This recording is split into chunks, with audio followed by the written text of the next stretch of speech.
अस्सलाम वालेकुम नाज़रीन, आप देख रहे हैं मेरा यूट्यूब चैनल और मैं हूँ खालिक महमूद। नाज़रीन, इस वक्त जो पंजाब असम्बली के जो इलेक्शन हो रहे थे वज़ारत आला के लिए, तो उसमें डिप्टी स्पीकर ने जो रूलिंग दी है और वो इंतहाई यानी कि एक गैर कानूनी तौर पर फ़ैसला दिया गया है, क्योंकि इसमें डिप्टी स्पीकर का कोई इस्तेकाक नहीं बनता ये फ़ैसला देने का। और कोई भी पार्टी सदर ऐन वक्त जब वोटिंग हो रही हो तो उस वक्त यानी कि इस तरह की का कोई हद कहीं से आ जाना, ये यानी कि एक बिल्कुल एक गैर कानूनी अमल है और पाकिस्तान के आइन को इस तरह रूंधा जा रहा है इस वक्त। तो अब देखना ये है कि इन तमाम हरकत के पीछे है कौन, क्योंकि उस वक्त कल तक जो गुज़श्ता दिनों में जो हालात थे उसमें चौधरी शजात साहब ने ये वाज़े कह दिया था कि हमारा उम्मीदवार जो है वो चौधरी परवेज़ इलाही हैं। तो इसलिए मैं समझता हूँ कि ये एक इंतहाई बोगस किस्म की कार्रवाई हो रही है असम्बलियों के अंदर, और एक गैर आइनी तौर पर ये तमाम मामलात को चलाया जा रहा है। तो इस वक्त मैं सुप्रीम कोर्ट की तरफ भी देख रहा हूँ कि उस वक्त तो तब जब अमरीकी ख़त के नतीजे में एक रूलिंग आई थी डिप्टी स्पीकर की, तो उस वक्त तो रात 12 बजे अदालतें खुल गई थी। तो आज अगर एक गैर कानूनी अमल हुआ है डिप्टी स्पीकर की तरफ से, तो इस पर मैं देखना चाहूँगा कि ये अदालतें खुलेंगी या नहीं खुलेंगी। और फिर दूसरी बात ये कि इन चीज़ों के पीछे है कौन, ये कौन है जो मतलब इस तरह के फ़ैसले करवा रहा है, और क्यों इस तरह के फ़ैसले हो रहे हैं, क्यों इस मुल्क को कानून के मुताबिक नहीं चलने दिया जा रहा। तो इसलिए मैं आप तमाम दोस्तों से ये कहना चाहूँगा कि तमाम पाकिस्तानियों को कि इसके लिए खड़े हों, अपना एहतजाज रिकॉर्ड कराएं। और इस लड़ाई में आप वाज़ेह हो चुकी है कि ये जंग अवाम ने ख़ुद लड़नी है, क्योंकि अदारों ने इस मुल्क को यरगमाल बना के रखा हुआ है। और अब तमाम पार्टी के जितने भी लोग हैं तो उन्होंने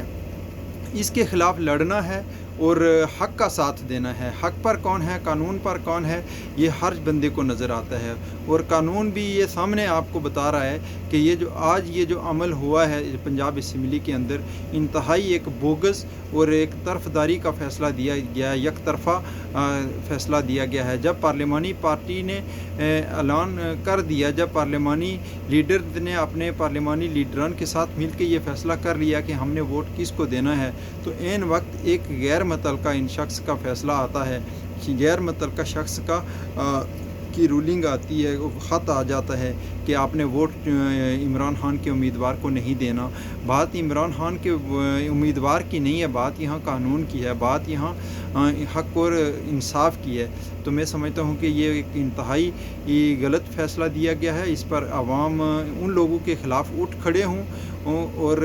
इसके ख़िलाफ़ भरपूर एहतजाज करें। और मैं यहाँ पर चौधरी शजात साहब से भी कहना चाहता हूँ कि मोहतरम, आप तो बहुत बुज़ुर्ग हैं, आप तो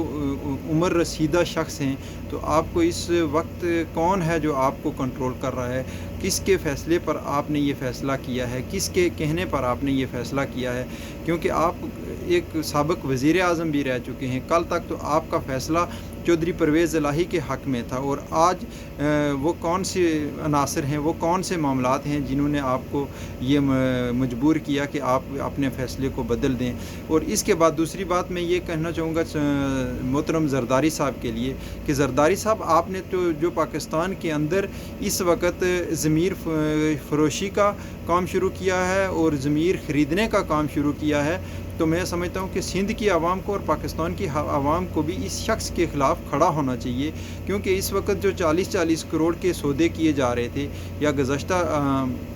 अदवार में ये सौदे किए गए हैं, तो ये पैसा सिंध की आवाम पर क्यों नहीं लगाया जाता है। ये पैसा अगर सिंध की आवाम पर लगाया जाता तो सिंध की आवाम की हालत आज कहीं गुना ज़्यादा बेहतर होती। तो यहाँ इनके पास तो इतना पैसा ज़रूर है कि लोगों के ज़मीर ख़रीद लें, लोगों को अगवा करके दूसरे मुल्कों में भेज दें। मुल्क की मैशियत को डीरेल करने के लिए इनके पास तो पैसा है, लेकिन मुल्क के गरीब आवाम पर लगाने के लिए इनका पैसा नहीं। ये इस आवाम को लूटने के बाद अपने सरे महल बनाते हैं, अपने जायदादें बनाते हैं और आवाम के ऊपर पैसा नहीं लगाते हैं, और उस पैसे से ये लोगों के ज़मीर खरीदते हैं। अपना ज़मीर अमेरिका के सामने बेचते हैं और दूसरे लोगों का ज़मीर पाकिस्तान के अंदर खरीदते हैं। तो मैं आवाम से भी ये कहना चाहूँगा कि आपने ये हक़ व बातिल की लड़ाई लड़नी है, और पाकिस्तान के अंदर चाहे वो किसी भी हालत में किसी भी पार्टी का बंदा, چاہے وہ PTI کا ہے، نون لیگ کا ہے یا